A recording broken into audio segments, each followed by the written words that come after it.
मैं आर.के. सिंह कक्षा 5 की विज्ञान की कक्षा में आपका स्वागत करता हूं। आज हम विज्ञान का पहला पाठ पौधों में प्रजनन ये पढ़ेंगे। वनस्पतियां पृथ्वी पर जीवन का मूल आधार हैं। पौधों से हमें भोजन के अलावा अन्य आवश्यक वस्तुएं भी प्राप्त होती हैं। पौधे जीवन देने वाला ऑक्सीजन भी देते हैं। पौधों के बिना पृथ्वी पर जीवन संभव नहीं है। पौधों में प्रजनन के बारे में थोड़ा हम पढ़ें। अब अपनी प्रजाति को पृथ्वी पर बनाए रखने के लिए जीव जंतुओं की भांति पौधों में भी प्रजनन होता है। पौधे विभिन्न प्रकार से प्रजनन करते हैं। अधिकांश पौधे बीजों द्वारा प्रजनन करते हैं। कुछ पौधे जड़ों के द्वारा प्रजनन करते हैं, कुछ तनों, कुछ शाखाओं और कुछ पत्तियों द्वारा प्रजनन करते हैं। फफूंद, काई, शैवाल आदि ये सब पौधे हैं। बीजों द्वारा प्रजनन, इसके बारे में हम पढ़ें। Reproduction by seeds. बीज फलों के अंदर छिपे रहते हैं जिससे नए पौधे उगते हैं। बीज सूक्ष्म पौधों में बदलता है। सूक्ष्म पौधा नए पौधों में बदल जाता है। बीज पर एक बाहरी आवरण होता है जो भ्रूण शिशु की रक्षा करता है। ये आप देख रहे हैं, ये चना है। चने का ये बीज है। ये जो आप ऊपर देख रहे हैं ये छिलका, इसी को हम बोलते हैं बीज का बाहरी आवरण। इसी आवरण के अंदर बीज छिपा हुआ है। ठीक, ये आपने देखा। जो भ्रूण शिशु यानी शिशु पौधे की रक्षा करता है, इसे बीज आवरण कहते हैं। इसे बीज आवरण कहते हैं या बीज का आवरण कहते हैं। इसमें जल प्रवेश के लिए एक छिद्र होता है। बीज में जल प्रवेश के लिए एक छिद्र होता है। यहाँ पर आप देखें, यहाँ पर जल प्रवेश के लिए एक छिद्र होता है। और कुछ बीजों के बीज आवरण के भीतर दो बीज पत्र, जैसे चना है, इसके बीज आवरण, इसका बीज आवरण ये हमने निकाल दिया। इसके अंदर क्या है, आप देख रहे हैं दो बीज पत्र, एक और ये दो बीज पत्र, तथा कुछ में एक बीज पत्र होता है। चने में दो बीज पत्र होता है और धान, गेहूं, मक्का, बांस इसमें एक बीज पत्र होता है। नन्हे पौधे में मूलांकुर एवं प्रांकुर होता है। जैसे आप देख रहे हैं, ये चना है, ये अंकुरित हुआ। अंकुरित होने पर ये जो नीचे निकल रहा है ये जमीन के अंदर जाएगा, इसको बोलते हैं मूलांकुर। और उसके बाद ये जो अंकुर है ये नीचे जाएगा और उसके बाद ये जो बीज पत्र है ये ऊपर जाके पत्तियों के रूप में धीरे धीरे विकसित होगा, उसको बोलेंगे प्रांकुर यानी तने वाला भाग। बीज की संरचना ये देखें, एक बीज के प्रमुख 3 भाग होते हैं। पहले तो आवरण आपने देखा, इसके ऊपर जो छिलका था आवरण, और उसके अंदर बीज पत्र आपने देख लिया। ये बीज पत्र आपने देखा, ये 2 बीज पत्री बीज है। बीज पत्र और फिर उसके अंदर जो शिशु पौधा बाद में बनेगा उसको बोलते हैं भ्रूण। आवरण के नीचे शिशु नन्हा पौधा सुरक्षित रहता है। जब तक यह नहीं उगता तब तक बीज पत्रों से पोषण होता रहता है। बीज पत्र ये है, इन्हीं से पोषण मिलता है, भोजन मिलता है नए पौधों को, और नया पौधा धीरे धीरे बढ़ता है।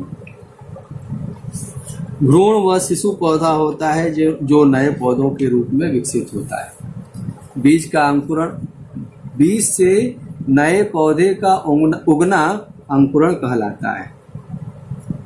अब ये बीज है। बीज को वायु चाहिए, हवा, जल चाहिए और उचित तापमान। जब वायु, जल और उचित तापमान मिलता है तो बीज अंकुरित होता है। और ये जो अंकुरण, ये निकलता है जो अंकुर, इसको बोलते हैं मूल अंकुर। इसमें आप देख रहे हैं मिट्टी में अंदर की तरफ जा रहा है। और जो इसका बीज पत्र वाला भाग है ऊपर की ओर उठता है और बाद में वो पत्र में बदल जाता है, यानी पत्तों के रूप में बदल जाता है। ठीक, यानी बीज के अंकुरण के लिए 3 चीज आवश्यक है, वायु, जल और उचित तापमान। इसमें से कोई भी अगर नहीं हुआ ठीक तो बीज अंकुरित नहीं होगा। यदि इनमें से किसी एक का भी अभाव हुआ तो बीज अंकुरित नहीं होता है। बीज को वायु की आवश्यकता है क्योंकि इसे अंकुरण के लिए ऑक्सीजन की आवश्यकता है। बीज बिना वायु के अंकुरित नहीं हो सकते। बीज के अंकुरण के लिए जल की भी आवश्यकता होती है क्योंकि जल सोख कर बीज नम होता है और फिर यह फूलता है और इसके बाद इसका बाहरी आवरण, ये जो बाहरी आवरण है छिलका जो उसको बोलते हैं, वो फट जाता है ताकि शिशु पौधा बाहर आ सके। ये शिशु पौधा इससे फट के बाहर आ गया। और तीसरी बात है उचित तापमान। ठीक प्रकार से उगने के लिए बीज को उचित तापमान की आवश्यकता होती है। बहुत अधिक ठंड पड़ेगी तब बीज नहीं उगेगा। बहुत अधिक ठंड और गर्म तापमान में बीज नहीं उग पाते हैं। सभी बीज अंकुरित नहीं होते, उनमें से कुछ को जंतु खा जाते हैं, बहुत से वायु और जल द्वारा नष्ट हो जाते हैं, कुछ गर्मी और ठंड से नष्ट हो जाते हैं, कुछ इतने अविकसित होते हैं कि वे नए पौधों को जन्म नहीं दे सकते। केवल अच्छे बीज ही जिन्हें अनुकूल परिस्थितियां मिल जाती हैं अंकुरित होते हैं और नए पौधों के रूप में विकसित होते हैं। बीज के अंकुरण की अवस्था, चने का मैंने आपको दिखाया अभी। कुछ चने के बीज को जल में मैंने भिगो दिया था और बीज जल सोख कर फूल गए। भीगे हुए बीजों को एक सूती कपड़े में रखा, मैंने सूती कपड़े में रख दिया था और कुछ दिनों के बाद भीगे हुए बीजों से छोटी छोटी मुलायम जड़ें निकलती हैं जिसको हम मूल अंकुर बोलते हैं। ये मूल अंकुर।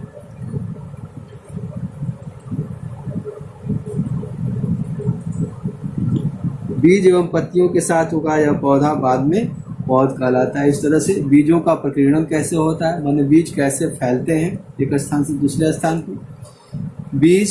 बीजों के दूर स्थान तक बिखर जाने की प्रक्रिया को प्रकीर्णन कहते हैं। अगर एक पौधे के सारे बीज ही उसी पौधे के नीचे गिर जाएं तो उसी स्थान पर बहुत से नन्हे पौधे उग जाते हैं।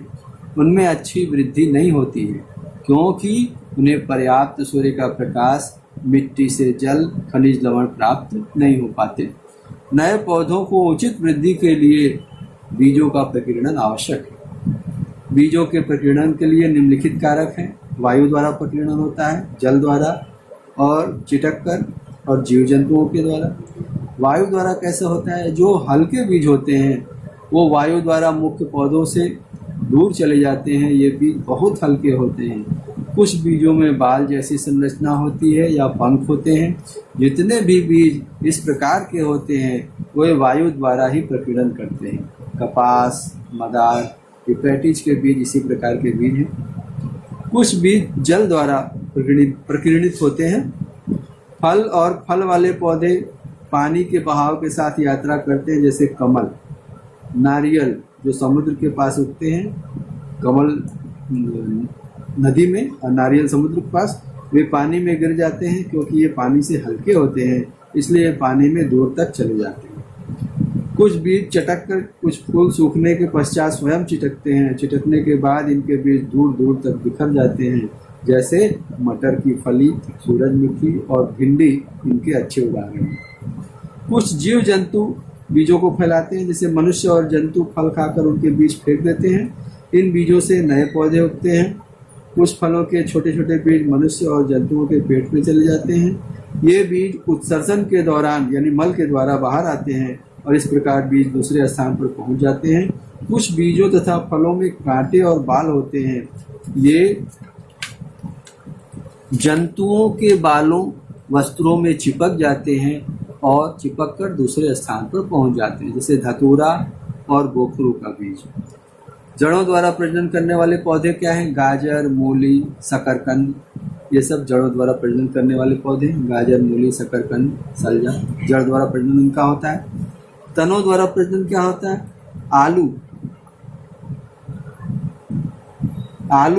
आलू में आप देखेंगे छोटी छोटी आँखें होती हैं। ये आँखें काट कर किसान मिट्टी में बो देते हैं, उसी को कलियां भी बोलते हैं, और इन्हीं से नया पौधा विकसित होता है। तो आलू और अदरक ये जो है तनों के द्वारा, और अरबी भी तनों के द्वारा विकसित होने वाले पौधे हैं। इनका प्रजनन तनों द्वारा होता है। पत्तियों द्वारा प्रजनन कौन से पौधे में होता है? बिगोनिया और ब्रायोफाइलम आदि के पौधे अपनी पत्तियों से प्रजनन करते हैं। इनके किनारों पर कलियां होती हैं और किनारों से ये कलियां विकसित होकर नए पौधे बन जाते हैं। तने की कलम द्वारा प्रजनन, जैसे गुलाब है, गन्ना है, गुलाब, गन्ना, गुड़हल आदि के तने का एक टुकड़ा समूचे पौधे में विकसित हो जाता है। गन्ने के तने को जब जमीन में गाड़ा जाता है तो उसकी गांठ से नए पौधे का जन्म हो जाता है। बीजाणुओं द्वारा प्रजनन, फर्न, कुकुरमुत्ता और काई आदि कुछ पौधों पर फूल नहीं आते, इन पर बीजाणु होते हैं। बीजाणुओं से नए पौधे उगाए जाते हैं। अब फसलें कौन कौन होती हैं? वे वनस्पतियाँ जो मानव के भोजन के ज़रूरत के लिए बोई जाती हैं फसल कहलाती है। प्रमुख फसल क्या है? गेहूँ, मक्का, चावल, ज्वार, बाजरा, चना, सरसों, दाल। विभिन्न मौसम के अनुसार, जलवायु के अनुसार विभिन्न प्रकार की फसलें होती हैं। विभिन्न प्रकार की मिट्टी की आवश्यकता होती है फसल के लिए। भारतीय किसान मुख्य रूप से रबी, खरीफ फसलों की खेती करते हैं। जो फसलें सर्दियों में बोई जाती हैं वो रबी की फसल कहलाती है, जैसे गेहूँ, चना, सरसों और दाल। कुछ फसल गर्मी में बोई जाती है तो गर्मी में बोई जाने वाली फसल को खरीफ की फसल कहते हैं। ये आप देख रहे हैं गेहूँ, चना, सरसों, ये रबी की फसल है। चावल, मक्का, ज्वार, बाजरा ये खरीफ की फसल है क्योंकि ये गर्मी में बोई जाती है। किस फसल के लिए कैसी मिट्टी, कितना पानी, स्थान आदि की आवश्यकता होती है ये सूची में दिया गया है। आप देखें, चावल को चिकनी मिट्टी और अधिक जल की ज़रूरत होती है और इसका क्षेत्र है पश्चिम बंगाल, तमिलनाडु, उड़ीसा। यहाँ पर चिकनी मिट्टी और अधिक जल मिल जाता है। गेहूँ को रेतीली मिट्टी और सिंचाई की आवश्यकता है। पंजाब, राजस्थान, उत्तर प्रदेश यहाँ सिंचाई का साधन उपलब्ध है और यहाँ रेतीली मिट्टी है, इसलिए यहाँ पर गेहूँ अधिक होता है। बाजरा बलुई मिट्टी, माने जहाँ मिट्टी में बालू का अंश ज़्यादा हो, जैसे राजस्थान, महाराष्ट्र, अधिक जल की आवश्यकता नहीं हो, वहाँ पर बाजरा होता है। कपास काली मिट्टी वाले क्षेत्र में उगता है। गुजरात और महाराष्ट्र में काली मिट्टी होती है। ये काली मिट्टी जल को बांध के रखती है, माने जल यहाँ से जल्दी बाहर नहीं निकल पाता है, इसलिए कपास गुजरात और महाराष्ट्र में काली मिट्टी होती है, वहाँ पर कपास अच्छी तरह होता है। नारियल बलुई मिट्टी में होता है और समुद्री सतह के पास होता है और ये केरल, तटीय क्षेत्र, तमिलनाडु और महाराष्ट्र क्षेत्र में ये उपलब्ध है। चाय, कोको तार मिट्टी में होता है, यानी पहाड़ों पर अधिक जल की आवश्यकता होती है और पानी वहाँ रुकता नहीं है, इसलिए चाय और कोको वहाँ पर आसानी से हो जाता है। और ये क्षेत्र असम, दार्जिलिंग, नीलगिरी की पहाड़ियों। सब्जियाँ लगभग पूरे देश में उगाई जाती हैं और इसके लिए समुचित सिंचाई व्यवस्था और देखरेख की आवश्यकता होती है। सब्जियों में बैगन, लौकी, भिंडी, कद्दू गर्म जलवायु में अच्छी प्रकार से उगती है। ये सब्जियां गर्मी की ऋतु में उगाई जाती हैं। ये गर्मी की ऋतु की सब्जियां हैं, बैगन, लौकी, भिंडी, कद्दू। अब गाजर, शलजम, मूली, मटर और सेम की फसलें गर्मियों में मैदानों में और सर्दियों में पहाड़ियों पर उगाई जाती हैं। फसलों की रक्षा भी करनी जरूरी है। कैसे होती है रक्षा, वो देखें। अच्छी और बेहतर फसल के लिए हमें अच्छी किस्म के बीजों का प्रयोग करना चाहिए। खेतों की मिट्टी की तैयारी अच्छी तरह करनी चाहिए।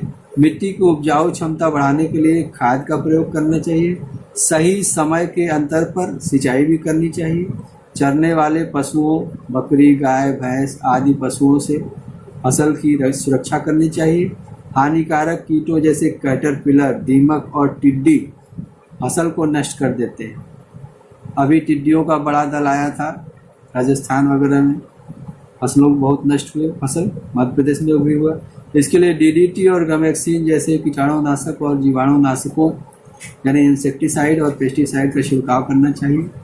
खेत की घेराबंदी करके बड़े जानवरों को फसल से दूर रखना चाहिए। खेती में फसल चक्र का विशेष ध्यान रखना चाहिए क्योंकि फसल चक्र से बीमारियां खुद ही दूर हो जाती हैं, फसलों की सुरक्षा हो जाती है। तैयार फसल पैदा होने के बाद उसका समुचित अवस्था में भंडारण जरूरी है। ठीक से रख रखाव भी उसका जरूरी है, अन्यथा नमी, सीलन आदि के कारण अनाज नष्ट होने लगता है। चूहे, चिड़िया, कीड़े मकोड़े, छिपकली आदि भी अनाज को हानि पहुंचाते हैं। इसलिए अनाज का भंडारण वायु रोधक बक्सों में करना चाहिए तथा नमी वाले स्थानों से दूर रखना चाहिए। इसी के साथ आपने ये देख लिया